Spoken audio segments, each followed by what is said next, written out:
the music. They're going to capture that piece. We almost forgot the most important piece to our podcast, and that is... We are back to the podcast, yeah. Is this the 50th episode? 49. We got one more. Oh, we're going to make it to 50 within 3 years, I swear, guys.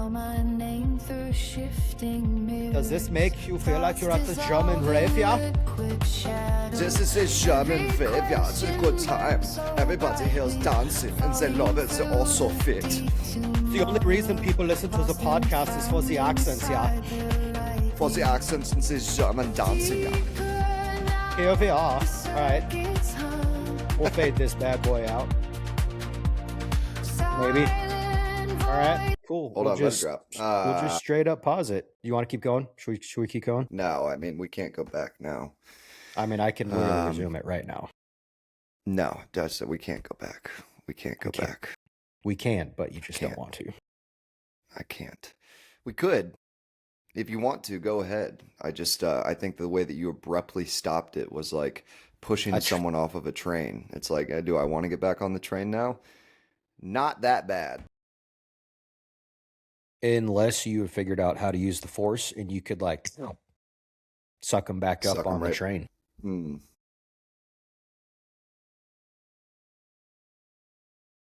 Getting all sucked up on the train. This is what quantum telepathy does when you've been friends for 25 years. You just kind of know. Your brain goes to the same exact spot. Looked at each other and was just like, yep, getting sucked up on a train. Anyways, next topic. Yeah, I was going to say, where do we go from that? Real quick on the accent thing. We've had multiple comments. I was actually talking to someone yesterday who's like, dude, your guys' accents, it makes the podcast awesome. So we appreciate that. And we realize that's the only reason you guys tune in. Not because of what we talk about, but because of how we say it. Because we say it like the Germans, yeah. We are going to come to the podcast with very interesting things to talk about, yeah. All kinds of advanced futuristic technology, yeah. Oh, yeah, it's going to be so interesting. I can't do it for too long or else it starts to fall off. Like, I can only hit like a sentence, especially with a German accent, before it just starts to turn into something that's not German. You're more of a sprinter versus a long distance runner. Yeah, don't put me in a situation where I need to convince Germans that I'm actually German through speaking an accent, because I will get caught very quickly. Be like, we smell it. He's not one of us. He is not one of these Germans, yeah. But for right there, they would have been like, oh, totally. Yeah, he is totally one of these Germans. Yeah. But would you like to come to the Oktoberfest in Munich with us? Now, I would. I would love to. No, yes, no, yes. What are you talking about? I don't know anymore. I would love to go to Oktoberfest.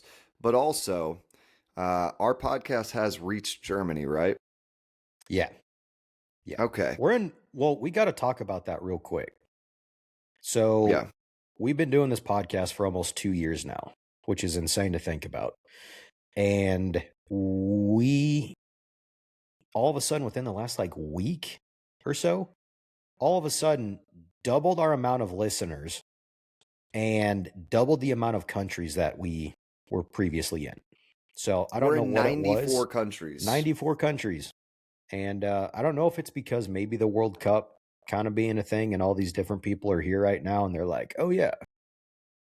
I don't know if it's an echolocation of sorts or a geolocation to where a swarm of people from all these other countries are all of a sudden in Texas and in the US and it's tracking them back to their other countries or not. But there's literally no explanation, long story short, as to why we quite literally doubled our listeners and over doubled the countries. Content that we produce. Maybe it's just the fake. Stellar content of a podcast that people can't get enough of, and they were upset that we've been taking too long between episodes. So in order to fill that void in their life, they had to go listen and get their friends and family to listen to Prompt all us. of the other episodes. I mean, this is probably what soldiers in Ukraine get through the night on. Mm, They turn on Thoughtify and they're like, one more day. one more. I can make it one One more more day episode. if I just have the Yep. Thoughtify podcast. And they don't even understand what we're saying half the time. It's just our voices are soothing and we got some really great topics that we bring to the table. And But no, often back to the mistaken for German Europeans thing. because of our Yeah, accents. we are very often mistaken for the Da. Europeans. Yeah. Da, yeah, Uh, yeah. Back to the German thing. I think we're in Germany. So if you're listening to this in Germany and We you love you. are a German woman Yes. from the ages of 23 to 33, Mm. I would like to marry I you. go 34, Um, 35. yeah, I mean, listen, you guys have great genetics. I mean, you're just, you know, Yeah. some would say that, people would even try to spread them throughout the world by mandate, even start a war over it. But don't know where that would come Crazy. from. But Crazy. Crazy. I'm a big fan. Gosh, I did have you. I don't, maybe it's just like the infatuation of something being different, but I don't know. It's just that women from Europe seem to have a sharper, more like really piercing eyes, very sharp features, just a little bit, more elvish than I could go for Elvish. the women in America. Therefore, if you're listening to this in Germany and you want a green card, hit me up. Hey, we're your number one ticket. And it doesn't have to be Germany. It could be Sweden. It could be Norway. Because watching the World Cup has really opened my eyes. I really love when they go to the crowd. It's the only reason I watch. Yeah. All right, come on, get it. Yeah. Who cares? They scored. What's I that? Go love to that you. person again. I'm coming to Sweden. It's more Scottish, but okay. I'm coming to Scotland. As a full-blood American Texan in a Scottish accent, I'm coming to Norway.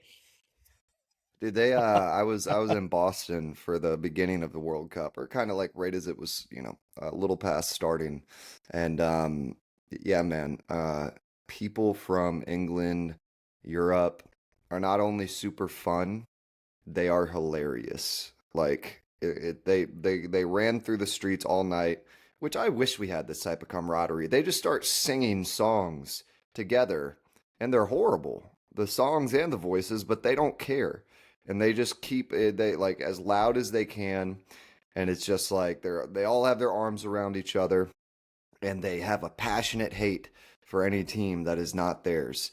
I was sitting there and at a bar in downtown Boston. We were watching a game and England was playing, and I am stupid and I thought that I just turned around. I was like, "Are you guys from Scotland?"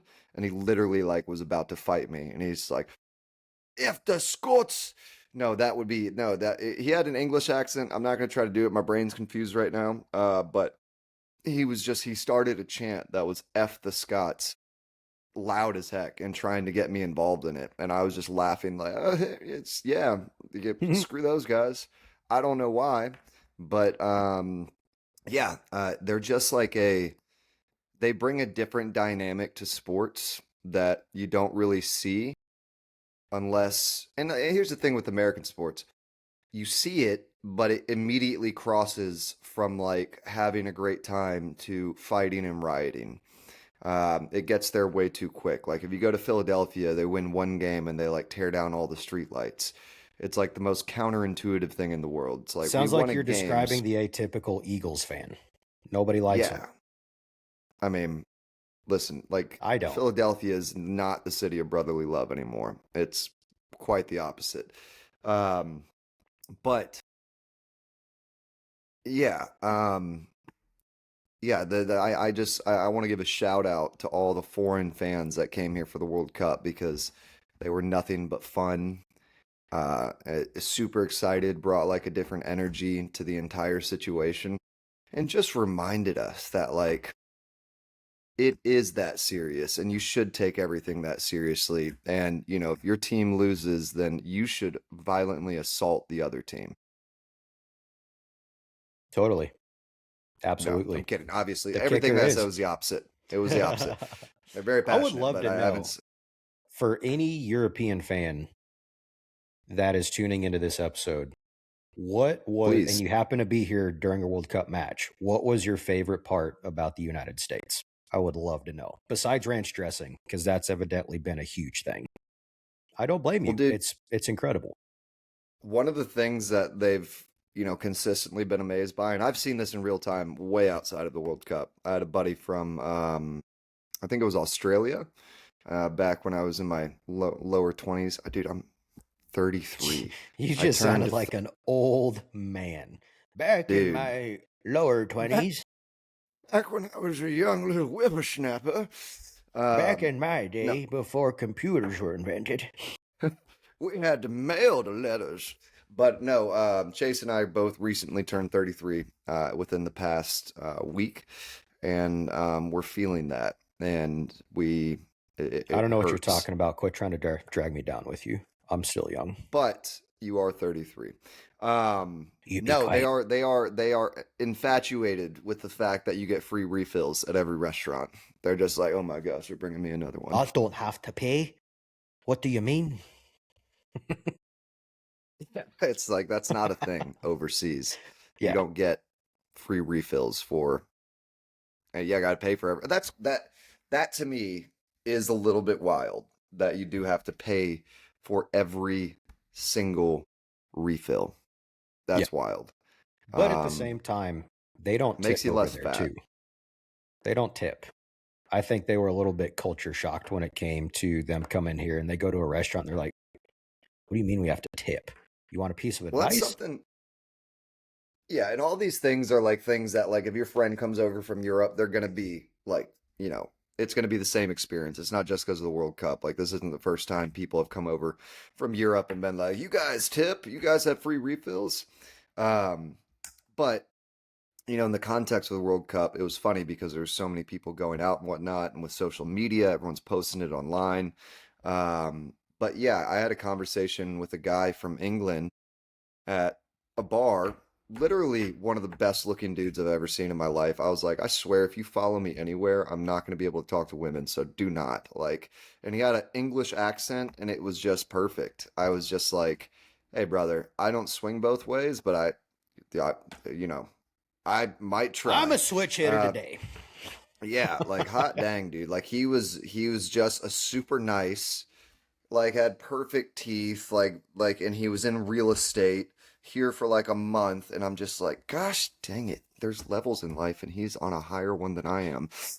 And his accent naturally put him there. Like his accent was just mesmerizing, and I hated it, but I loved it at the same time.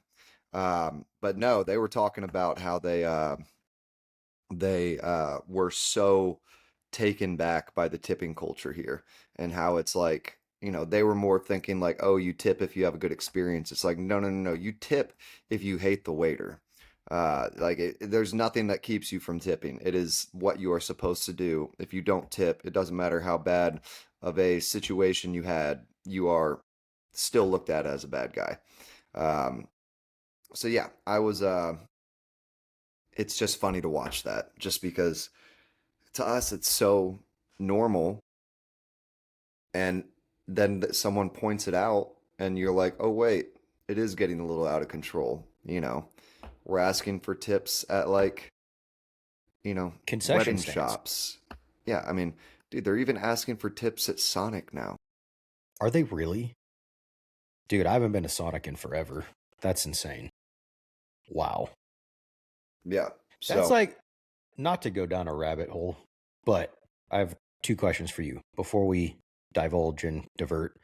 What, based on social media videos and all that stuff, what has been your favorite thing to see Europeans experience for the first time, to see their reaction of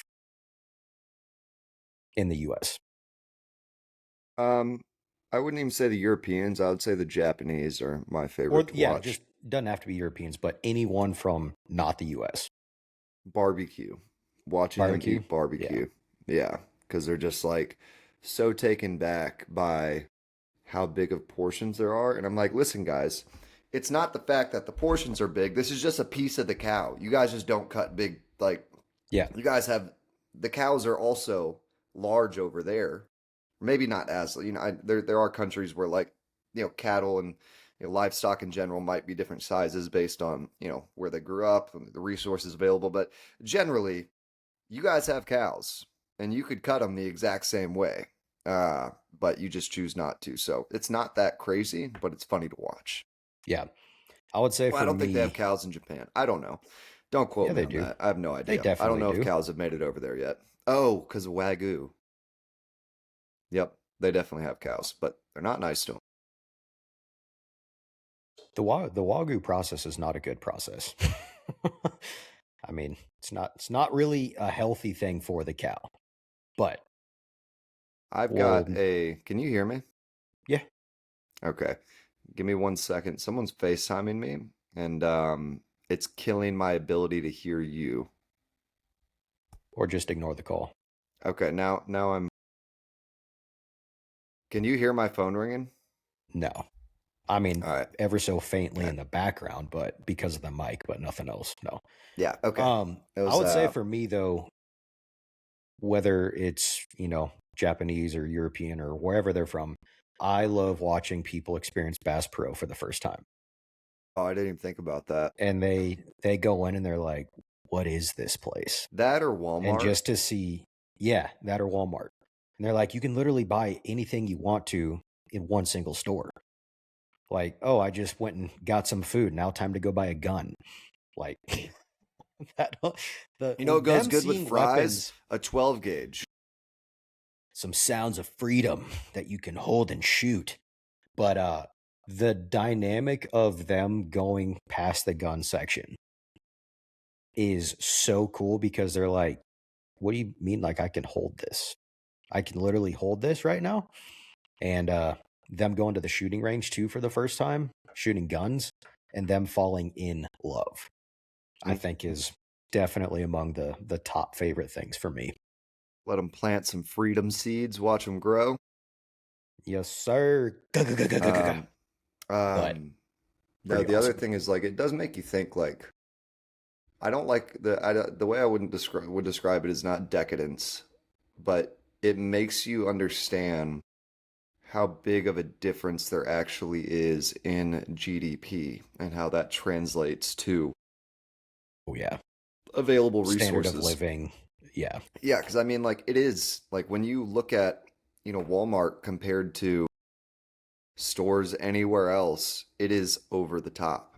It is a like they don't even make stores that big, in other places. It's just yeah, it is wild. It's wildly bigger, but and we can do that and it not be like a crazy thing. Like, and it's just we can essentially, and I hate saying this, like, America's very wasteful.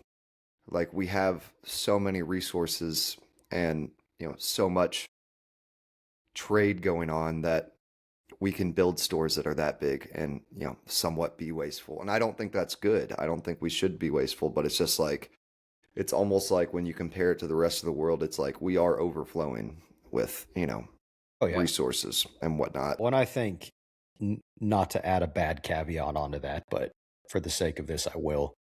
We saw that in government spending.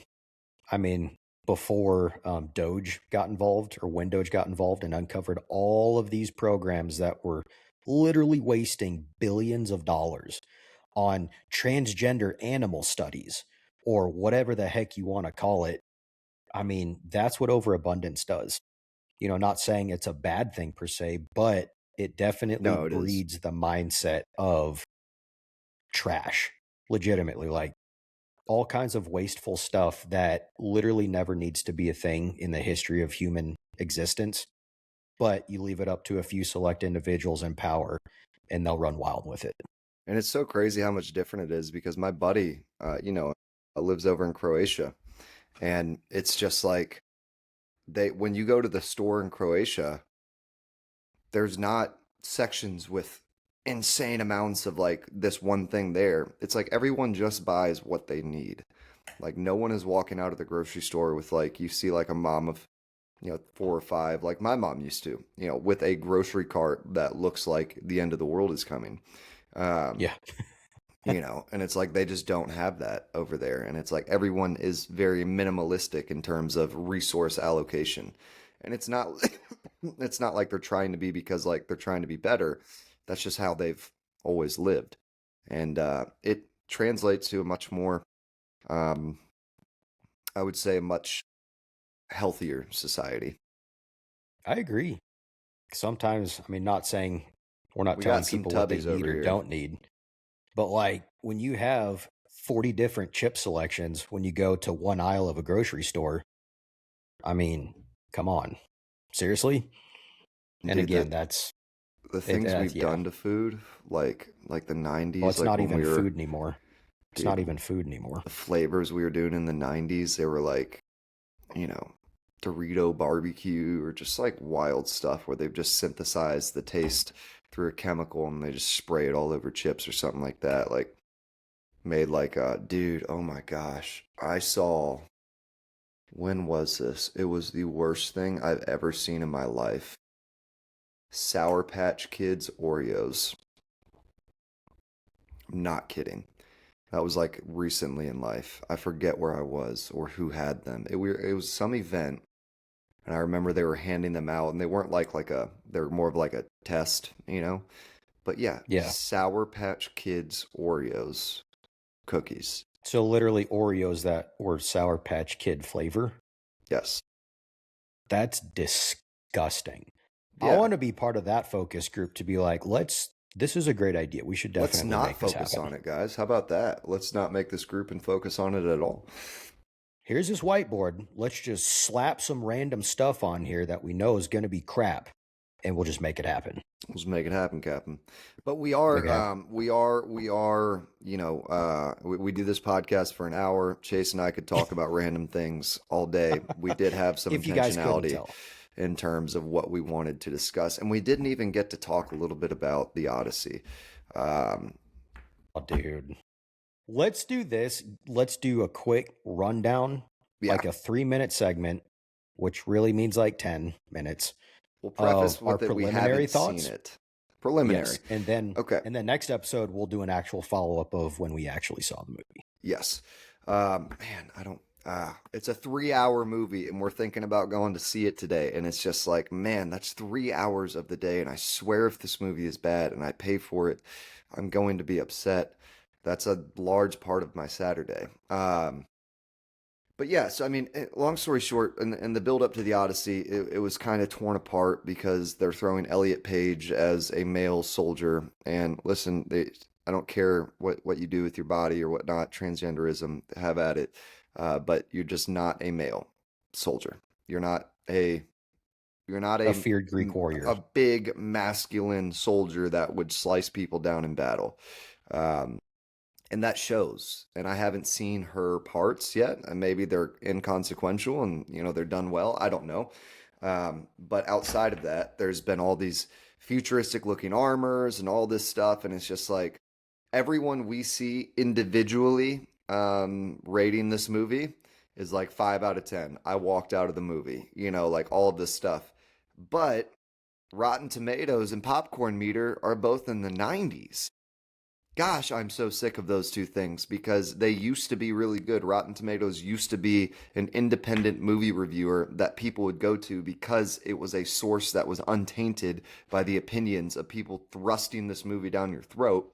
And now it's been co opted, and anything that doesn't agree with the LGBTQ or Hollywood agenda, like they're like worst movie ever, can't even believe it. But it's like this. It's like now when I see Rotten Tomatoes give something a 95%, I'm more suspicious that it actually sucks versus being like this movie's going to be great. I agree. Well, and the crazy thing is, they're calling it Nolan's best movie yet.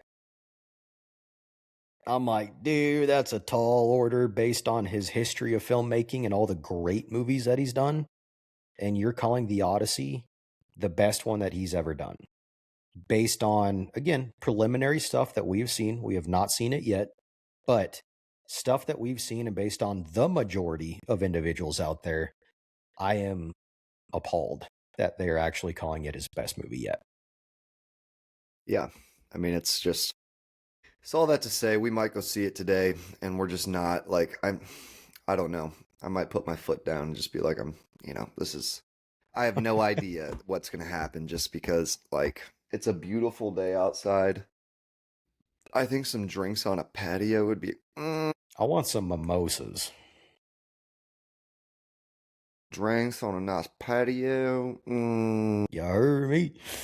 That would be pretty darn good. But yeah, that's our little 3-minute segment on that. We'll probably end up seeing it here sooner than later, and then we'll get back to you on it. But please don't have a full hesitate to share your thoughts. Review. Yeah, we're gonna have a 3-hour review every scene. Yes. But I'll pass it to my good friend Chase to introduce what we actually wanted to talk about today. Good friend? I thought we weren't friends. Default, whatever. We got to do this podcast. So it's like WWE. It's all a show. Yes. But realistically, everyone knows it's not real. Yes. That was a great analogy. Thank you. And people buy into it like it is really real, but realistically in their hearts, they're like this. They're not actually punching each other. This is terrible. But we watch it because it's good. And it's like entertaining. It's theater. It's literally theater. It's theater. Absolutely. South Park made an episode about that. Yeah, the fake WWE stuff. It turned into more of a Romeo and Juliet drama play versus an actual wrestling match. Well, it's essentially like what actual wrestling is. Like it's like a Romeo and Juliet, like, you're telling me you slept with my girl? And then he like comes out and he's like, no. And he's like, I thought we loved each other. Isn't the audience full of like atypical WWE fans? Yeah. Like rednecks and all that stuff. And they're like, oh, just can't believe it. He slept with his girl. They took our guys. Yeah, that's a different episode, but whatever. All right, getting back into what we actually are going to talk about almost halfway through this episode. Yeah. So, episode 49. Didn't know if you guys knew, but batch 4 of the UFO files dropped within the last week. Kind of a big deal. And we are going to dive into discussing some of that information because it's pretty wild, man. Over the last couple of months, just everything that has been being released, by the government, these 3-letter agencies, etc. So, government just dropped another batch of the UFO files, which is the 4th one in 2 months. So that's pretty impressive considering the last, arguably since the 1940s with Roswell, we've gotten zero information until, 2 months ago. And now all of a sudden we've got 4 batches full of all kinds of information being dropped. The interesting thing is, to go with that, the Pentagon obviously has built an entire website just to dump these files onto. And it's gotten a ton of visits. Obviously, it's something that people are very intrigued by. Their official answer on every single document is still, we don't know what it is. So literally keeps the door blown wide open for interpretation for everyone to just go nuts with it. Obviously, it's something that we love to talk about. We like to speculate on. There's been a lot of just wild theories out there, for one. Whether they're extraterrestrial, they're actual aliens, or they're interdimensional, or they're angels, more spiritual. There's a lot of interesting talk going on as to what it revolves around. One of the interesting examples is a pilot with 28 years of experience in the air saying he saw something that he's never seen before. Now, keep in mind, obviously, this isn't a one-off instance. We've heard many, many, many, many encounters of pilots saying anytime they go up, military aircraft wise, doing military exercises, they see these unidentified objects in the air. And previously, it was so frowned upon that if you saw anything, it's just like, hey, forget it, shut up, don't talk about it. Because if you said something, you would be kind of looked at in a different light, in different context. You'd have to go through a whole debriefing, legitimate process in order to kind of make this official report. So there were a lot of obstacles in the way previously that would frown upon you saying anything previously. Um, and the interesting thing is, going way back to the 1940s to the scientists who built the atomic bomb, some of those individuals were completely stumped by what was flying above their own lab as they were developing the atomic bomb. And then buried in this latest batch, China and Russia may have already evidently picked up objects of their own, which we know the U.S. has allegedly recovered, objects from crash sites. Yeah. But now Russia and China are claiming that they've already picked up objects of their own, and they have begun the process of reverse engineering as well. And then I don't know, but that's, it kind of ties into it, but it doesn't. It's kind of its own really cool separate thing, but it's regarding Bigfoot being interdimensional, and with these UFOs, UAPs being potential interdimensional objects. We can maybe dive into that here in a little bit too. But if we do, we do. If we don't, it's always good to save it for next episode. So all that to say, yeah, that's kind of what we definitely want to talk about today. And, it kind of gets kicked off with pursue. Keegan, if you want to kind of give an explanation as to what pursue is, we can go into that further as well. Just a good kind of ground level to establish before we dive in. No, I'm good. Cool. We're done with this episode. No, so pursue is essentially a system set up by the president.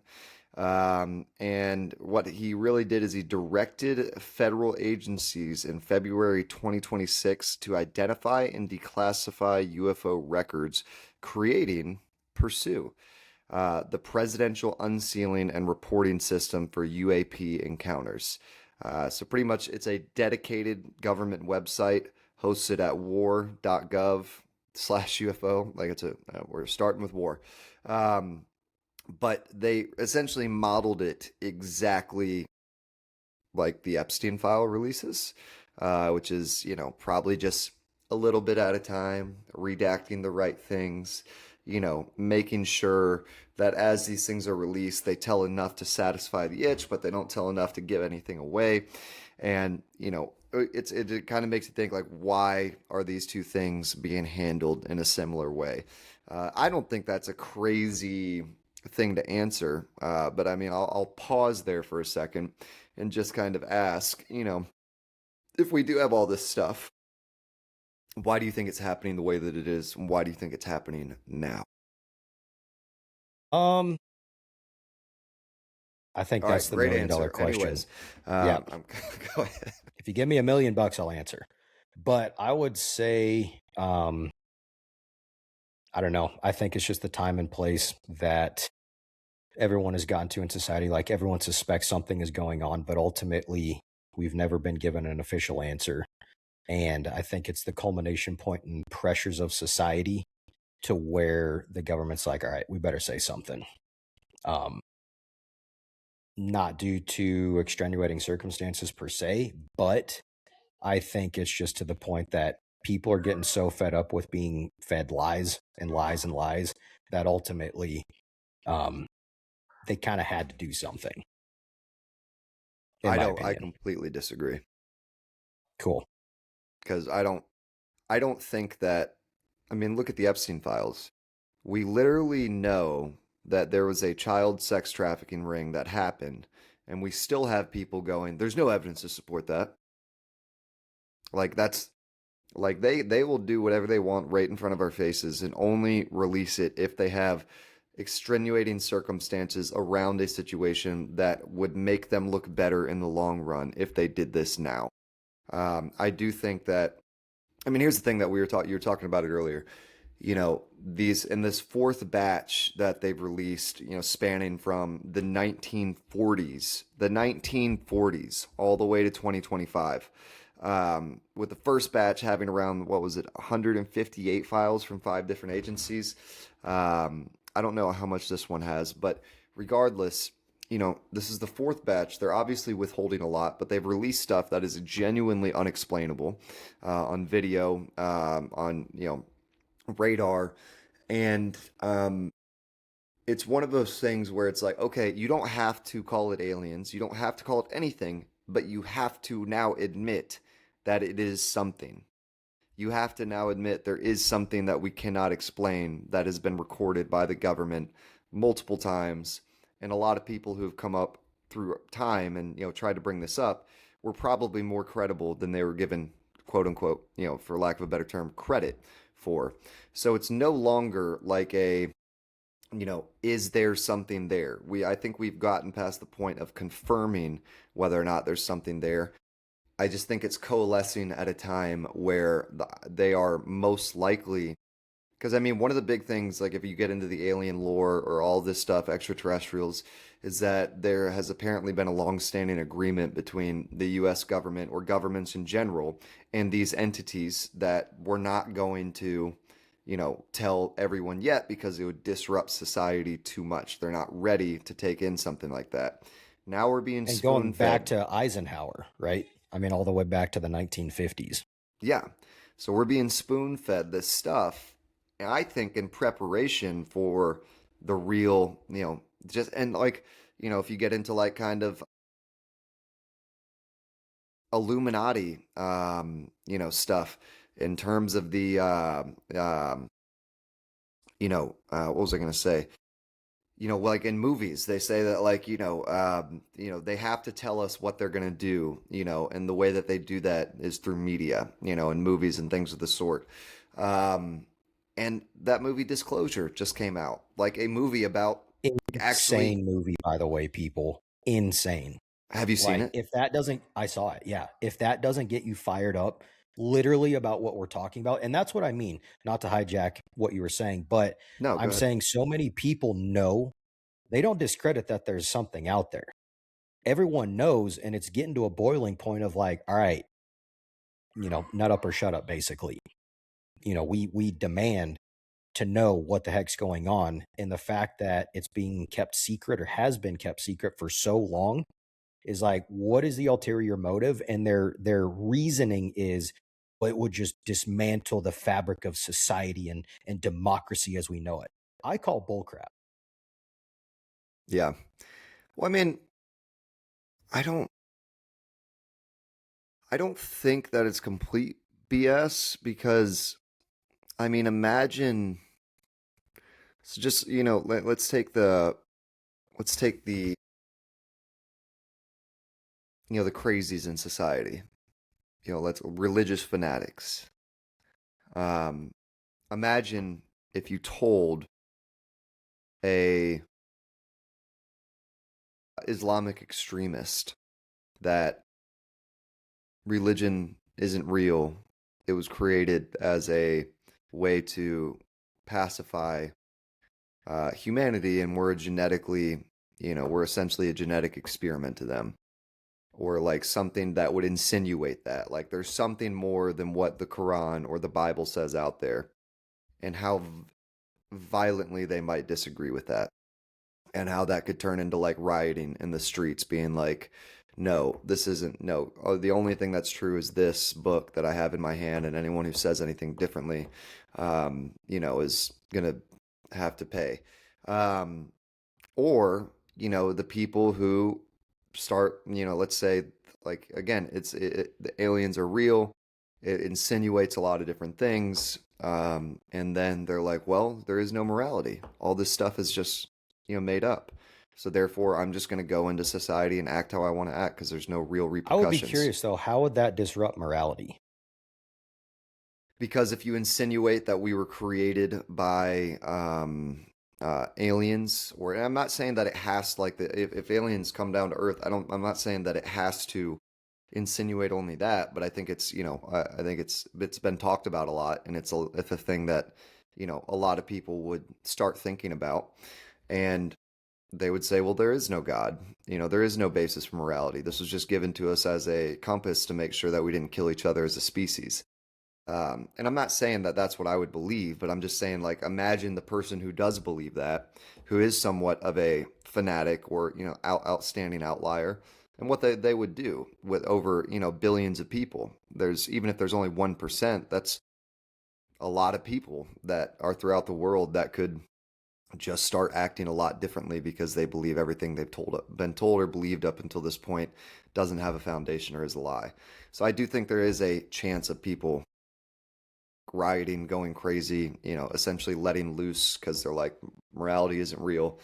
Um, just because something so out of left field came into the realm of actual reality, that balancing those things in your mind is very, or reconciling those things along with what you already know could probably, break some people's minds. And I could see that, but at the same time, I feel like it's such a limited perspective to think that way. Yeah, but I Just in mean, a you're sense of like if you biblically speaking, like for those that believe the Bible, right? There's so much out there. And even if you don't, that's my thing. Like, there's so much out there that as a human, we do not fully understand. We don't know a ridiculous amount of stuff. So to sit there and potentially come from that perspective of like, oh my gosh, if we're made by aliens, then nothing matters. Like, what if we're not at the same time? And what if they're just another species that exists in the entire universe? Like, to me, we get so focused and narrowed in on one single perspective that everything else becomes irrelevant. And I yeah. think that is one of the big things that is detrimental to assuming that this is the way general society would behave because this is the way that they would think. I don't think that at all. I mean, maybe for some people, sure, you can't account for everyone, but generally speaking, I think it goes beyond so much more of our understanding, obviously, that to assume people would respond in this specific way is not right. No, I mean, I think you're giving the whole of society way too much credit. I mean, like, I'm not saying that it's right to respond that way. I'm saying that there's enough people in society to where there'd be a sector of people that would respond that way and would also Oh, of use it course. as an Yeah, I'm excuse to not saying I'm respond not that way. generalizing. Yeah, I mean, there's be a lot of people who would just, it's kind of like when people, start rioting and there's people that run into stores. Do those people really have a gripe with society that they're, manifesting that by robbing that store, or are they just opportunistic and everyone's doing it, so they're doing it? And that's like what I think a lot of, like a mob mindset, how it happens is like one person actually believes it, the other person sees the advantage and the way they could act, based on saying they believe that, and they start running with it. So I think it's more of a, people would probably take the opportunity to just go crazy in society just because there was the opportunity there, while there would also be an underlying sector of people that did actually believe those things and were going crazy. But it's, I just think that the reactions would be on a spectrum that is so one versus the other, very stark difference, that it would inherently cause, some real conflict in society. But at the same time, for the majority of society, they'd be like, okay, aliens are real. How am I paying rent this month? Of course, yeah, life must go on ultimately, Yeah. right? And that I guess that's my perspective too. At this point, as time has gone on and more of these encounters have gotten out, and the more things like this are talked about, I think there's a general acceptance among the majority of people that there is something out there, whether they're actual aliens, whether it's more spiritual, whether it's interdimensional, whatever it might be. The general public, I feel like, widely accepts at this point that there is something out there. But realistically, that's where I'm kind of being torn to both sides. If the majority of people widely accept, okay, there's something out there, would it really destroy the fabric of society? It would disrupt it enough to create reason to need to do something about it, I do think. I think that's inevitable. I think that when you introduce something that is a actual reality shifter, meaning that reality in and of itself now has a completely new dynamic to it that you have to wrestle with. Some people aren't going to be able to do that, and some people are going to take that in a fanatical direction, an emotional direction that is not necessary, but is not blamable because of how big the information is. So, and I think that, in parts of society where there is not a lot of perspective or, the ability to think through things critically, you have a very higher likelihood of those people, leaning into that and, saying the craziest stuff and doing the craziest stuff. Now, would that last? I don't know. I don't think so, but I think we would hit a new normal pretty quickly. But, I just, kind of like you said, or like we've said, there's something there. And, I, I think I don't know if there's ever going to be a perfect time to fully disclose it, but I think it's getting to the point where it's like, you know, this is Now's the why time. they're Yeah. leaking all this information now. Well, and that's what I meant on my original point. Like we've gotten to such a point to where it's been slow dripped for years now. And people are like, if you would have said this to someone probably 30 years ago, just assuming, they'd be like, no way, you're nuts. There's no possible way. But over that 30 years, the slow drip has slowly turned the majority of society to be like, okay, maybe there's something. Okay, that's weird. Okay, I definitely believe there's something out there, to where we're at today. It's it's like we're at the moment of let's do something about it. And that's what I mean, like not necessarily the pressures of society. Maybe, we've been led to this point, but ultimately we've gotten to a point to where it's a fork in the road. You're either going to show something or you're going to keep it secret. And we're always going to constantly wonder as to what's going on. Mm. Yeah, and I mean, I think keeping people on the carrot and the stick side of things has, essentially we've started to really be like, all right, I see that this is a situation where I'm constantly being led on and I don't actually have the ability to attain this. So I'm either going to reach up and break this stick or, that's kind of getting to your point of like, oh, maybe they're being pressured to. I just don't think that there's enough pressure that we could apply to the government outside of that we could, but I think there's so many smoke and mirrors that it's like it's very easy with something like this to kind of alleviate that pressure without having to give away anything real. Um, but with them admitting it and admitting there's things in airspace that they don't have full accountability for, um, I think that's a massive step towards eventually saying that there's things that we know that, you know, what I think will happen is I think they will stage an event where they find out as well versus saying we've always known. They will stage an event to where like, whoa, we look what we found. I guess they're real, and all this stuff versus being like, yeah, we've actually been, we've known this for a long time. We know who they are. We've met them and we've just been lying to you this whole time. Um, Yeah. so yeah, It'd they'll be probably, interesting. yeah, Project Bluebeam, go I viral. would just, yeah, like it did before. But I would just be, I don't know. I just want to know, like if there's some sort of craft, I just want to see it. Show me a picture. But it's probably AI generated nowadays anyway. So Well, no, there's some good I pictures of just, and actual that's the crafts other out thing. there. Well, there are, but again, as time goes on, and this is kind of the interesting dichotomy, the further we go down this path and the longer time goes on without official disclosure or some sort of unveil, it's like you could start slow dripping real stuff, but people would just assume it's AI generated. Yeah. So it's Um, like, what's real? We don't know.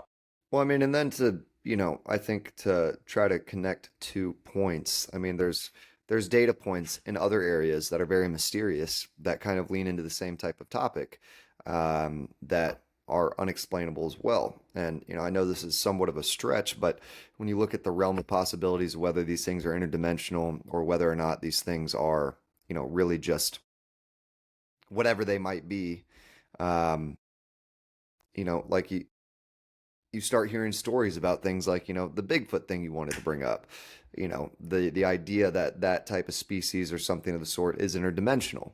And, they have the ability to pass in between, this dimension and another in a way that allows them to be very discreet. But and I'm bringing this up to say that there are also data points around other things that are in the same direction that are very hard to explain. And I'll kind of let you dive into that real quick. Specifically regarding, man, it's like, I know we've only, for our allotted time, have a few minutes left, but we could full on turn this into at least almost half an episode. But the interesting thing is David Paulides was on Joe Rogan recently, and he's the missing 411 guy. People that disappear in our national forests, they go missing. There's a lot of weird stuff that floats around that whole topic. But he ended up doing work for various research programs that had massive budgets to figure out Bigfoot, quote unquote, right? And part of that was doing some DNA analysis on hair follicles and samples and things like that. The interesting thing is, do you want to save this for another episode, or do you want to give the highlights to this? Because this could go deep, and there's so much to talk. No, I would give the highlights because I mean we could always just re-say them, and I mean they're going to be attractive no matter what. So to kind of tee it up, some of the highlights, they sent off some of these DNA samples, specifically 111 samples from 34 distinct North American sites. Okay. These people just a preface. These are supposedly what people believe to be Bigfoot hair or some type of sample or Correct. something of the sort. So this 100 different ones. So obviously there's some liars in there and there's some fanatics. Right. But so to continue to set that up, there were 125 hair samples collected from these North American sites, screened specifically to eliminate all known animals, deer, antelope, bear, elk, etc. The remaining samples were sent to a Dr. Melba Ketchum, a DNA analyst with court testimony credentials. So out of those 125, 111 samples from those 34 sites were tested. It cost $400,000 that were basically money was donated by private donors to get this testing done. The interesting thing about these 111 samples, when they got the results back, they were able to trace the maternal mitochondrial DNA back to the Middle East approximately 12 to 15,000 years ago. The fully modern Homo sapiens to the mother's side. Okay. Long family heritage of the maternal. Now, the interesting thing is the paternal nuclear DNA had no match in GenBank. Now, keep in mind, GenBank is single-handedly the biggest DNA conglomerate on planet Earth that has over 352 billion base pairs of DNA. Okay? 352 billion base pairs of DNA. The paternal side, no matches came back. How do you explain that? So there's a lot of crazy speculation that we can, definitely dive into next episode as to what that means. So out of, literally infinite amount of DNA, not infinite, but 352 billion, that's a lot. You had zero match for the paternal side based on these 111 samples that were found across 34 North American sites. What does that mean? So there's obviously part of that speculation is the interdimensional aspect. And it kind of ties into we're not saying it does, but speculation could tie into that was quite a when we say interdimensional aspect, what we're essentially saying is that there is something obvious that we don't have a tie to, that we don't have anything to pair with, and it would, it doesn't mean that it's something interdimensional, but in terms of, something being here that shouldn't be here, and, having a facilitated way to do that, we are assuming that the most logical way would be interdimensional versus something that exists in this world constantly with us and is accessible, as if, whether it's hiding or not, it's accessible. It's not from this planet. Either way, we don't have a DNA base for it. It's either not from this planet or it's interacting with this world in a way that we don't know, or we can't explain. And I did want to mention real quick, this would be a good setup and probably good conclusion for next episode, that part of that speculation, your mind can definitely go to the aspect of the Nephilim. You know, back in the early biblical days in the book of Genesis, where the sons of God came down to earth, looked upon human females, and basically procreated with them. Dang. But, and that's, again, you know, there wouldn't be a DNA trace or origin for those guys, because you could argue they were interdimensional. They were angels, fallen angels. So there's a lot of really interesting stuff. And if you people think we're smoking crack, go look it up yourself. But either way, a very, very interesting topic Here's to the talk thing that about. I really don't like. And a lot of people do this to us on the comments. They're like, have you ever gone to high school? Like, did you guys even graduate? And I'm like, it's so much easier to throw mud at something someone is saying versus try to present a logical, rebuttal to it. These aren't things that we have just come across randomly and just don't look into at all. And obviously, we have our biases, and we would like some of these things to be true. We probably lean in one direction versus another. But it is a very unintelligent way to have a conversation by trying to tell someone the reason they're wrong is because you think it's stupid. That honestly makes you look really stupid and not able to actually have a logical foundation of knowledge that you can come from and rebuttal something. So for all the people that come on the video and they comment, they're like, this is so dumb. You guys, if you guys ever, you even know what physics are, it's just like, how about you just present like what you think is right versus what we're saying? Because at the end of the day, you look dumber because you're just making a statement with no backing. At least we're sitting here talking about it, like it's just, it's so annoying to watch how stupid people act trying to make themselves look smart. Well, and it's the hive mind. When you don't have an explanation or a rebuttal or a logical argument for one side to compete against, that's the hive mind. It's like, that's just dumb. You let your feelings and your emotions come across and dictate your rebuttal, when in actuality, that's no argument at all. So realistically, man, that's part of the hive mind, then that's heavily present in today's society. It's unfortunate that people can't present logical arguments. Not saying they can't, but they almost choose not to, and they revert to a default setting of, well, that's just dumb. Yeah. No. It's just like, we'd happily have any one of you on to come talk to us as a counter argument. And hey, you might prove us wrong. That's fine. Yeah. We are open At least to we're open to a discussion.